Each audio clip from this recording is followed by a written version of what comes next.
Hello everyone, welcome है आप सभी का आपके अपने ही चैनल तरु वाटिका में।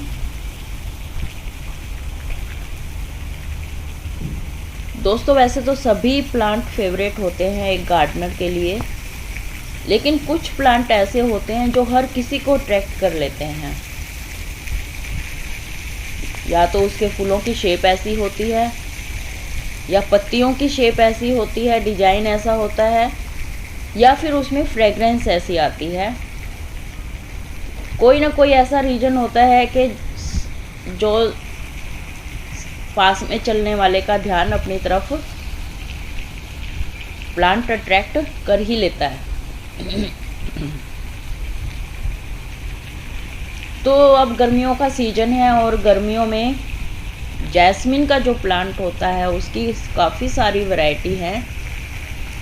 जो समर सीजन जिनका ग्रोइंग पीरियड होता है और विंटर उनका डोरमेंसी पीरियड होता है। अब ये जो आपको प्लांट दिखाई दे रहा है ये जैस्मिन का प्लांट है और इसकी बहुत सारी वैरायटी हैं, जैसे मोतिया, मोगरा, रात की रानी, चमेली, छोटी चांदनी, बड़ी चांदनी। बड़ी चांदनी मतलब एक तो सिंगल पेटल में चांदनी आती है और एक डबल पेटल में चांदनी आती है। दो तरह की चांदनी आती है। और कुछ ऐसे इसमें वैरायटी ऐसी हैं जिसमें फ्रेगरेंस आती है और कुछ में नहीं आती। और कुछ वैरायटी ऐसी हैं जो श्रब के रूप में यूज कर सकते हो आप, और कुछ को वाइन के रूप में। अगर कोई ऐसी वैरायटी है जो वाइन के रूप में यूज होती है तो ये श्योर कर लें पहले, उसको लेने से पहले, कि आपने उसको रखना कहाँ है। अगर पोट में है तो रखना कहाँ है, ताकि आप रस्सी या तार से सपोर्ट करके उसको ऊपर चढ़ा दो, उसको फलने फूलने का स्पेस दो। और अगर क्यारी में है तो फिर ज़्यादा दिमाग लगाने की ज़रूरत नहीं है। हाँ, अगर पोट में आप लगाते हैं तो आप पोट को कहीं भी उठाकर इधर उधर रख सकते हो। तो ये जो जैस्मिन का प्लांट है, आज इसी की केयर टिप्स बताएंगे और इसके यूजेज क्या हैं ये ही आपसे फुल सही जानकारी इसमें दी जाएगी, इसलिए वीडियो के एंड तक बने रहिएगा ताकि कोई इम्पोर्टेंट फैक्टर आपका मिस ना हो। तो सबसे पहले तो हम सोयल की बात करते हैं। सोयल जो मेन फैक्टर है इसका, सोयल फर्टाइल होने के साथ साथ वेल ड्रेन भी होनी चाहिए, क्योंकि वेल ड्रेन सोयल नहीं होगी तो पानी उसमें रुका रहेगा और रूट्स रोट हो जाएंगी और प्लांट आपका बढ़ेगा ही नहीं, डेवलप ही नहीं होगा। आप सोचते रहोगे पता नहीं क्या चक्कर है, प्लांट बढ़ ही नहीं रहा है, ग्रोथ ही नहीं हो रही है। वेल ड्रेन सोइल बनाने के लिए काफ़ी बार मैं बता चुकी हूँ, हर वीडियो में ही बताती हूँ लगभग, लेकिन जो फैमिली के नए मेंबर हैं उनके लिए बता देती हूँ। वेल ड्रेन सोइल बनाने के लिए एक पार्ट गार्डन सोयल, एक पार्ट जमुना सैंड, कोकोपीट या परलाइट, जो भी आप यूज करते हैं, या अगर आप रूरल एरिया में रह रहे हैं तो वहाँ पर चावल की जो भूसी होती है ना, वो भी आप यूज कर सकते हैं। जो उसका सूखा सूखा वो होता है उसको भी आप मिट्टी में मिक्स करके लगा सकते हैं प्लांट को, उससे भी काफ़ी वेल ड्रेन सोइल बनती है। और ज़्यादा महंगी आइटम लेने की ज़रूरत नहीं पड़ती वेल ड्रेन बनाने के लिए। अगर आपके पास जमुना सैंड है, जैसे कंस्ट्रक्शन के काम आता है, तो वो भी आप ले सकते हैं अगर अवेलेबल है आपके आसपास। पड़ोस अड़ोस में अगर कंस्ट्रक्शन होती है तो थोड़ा सा वहाँ से मांग सकते हैं, कुछ हर कोई थोड़ा बहुत दे देता है।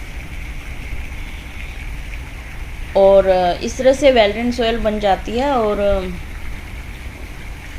लोकेशन की हम बात करें तो लोकेशन इसको ऐसी देनी चाहिए जहाँ पर कम से कम 4-5 घंटे की धूप प्रोवाइड हो सके। क्योंकि ये अच्छी सनलाइट का प्लांट है। अगर इसको 4-5 घंटे से कम की धूप मिलेगी तो ब्लूमिंग कम होगी। सनलाइट में ही ब्लूम करता है। और प्रोपोगेशन की बात करें तो प्रोपोगेशन स्टेम कटिंग से बहुत ईजिली हो जाती है, लेकिन एयर लेयरिंग भी एक ऐसा मेथड है जिससे हम प्लांट को नया प्लांट बना सकते हैं। लेकिन हर किसी को एयर लेयरिंग का मेथड नहीं आता है, इसलिए 90% लोग स्टेम कटिंग से ही नया प्लांट बनाते हैं। लेकिन कुछ लोग ऐसे हैं जो अगर पहली बार स्टेम कटिंग से नया प्लांट बना रहे हैं तो पानी में उस कटिंग को रख दें और 25 दिन या महीने के बाद अगर उसमें रूट्स डेवलप होती हैं, आपको दिख रही हैं, तो उसको सोइल में रिपोर्ट कर दें।